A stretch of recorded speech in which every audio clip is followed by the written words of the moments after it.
That's honestly kind of what our classes are designed to do. So perfect. I know. All right, you guys need something to do too, I think.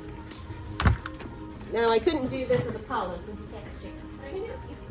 Hey, clean my walls. Good job for you. Clean my walls. Come on. Be a good little wall. There you go. They don't put that behind me. Maybe with the turds. Oh, this goes. Yeah, it's like spray cheese. Yep.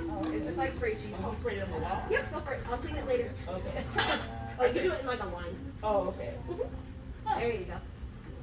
Keeps them busy. So the reason I do stuff like that, guys, licking calms dogs down naturally. It's like people that like pick at their nails or play with their hair or like pick at their face kind of thing. It's just like a nervous tick. They'll lick as a kind of a coping mechanism. So I'm gonna make it productive. Okay. So that's why I do stuff like that, and then they'll probably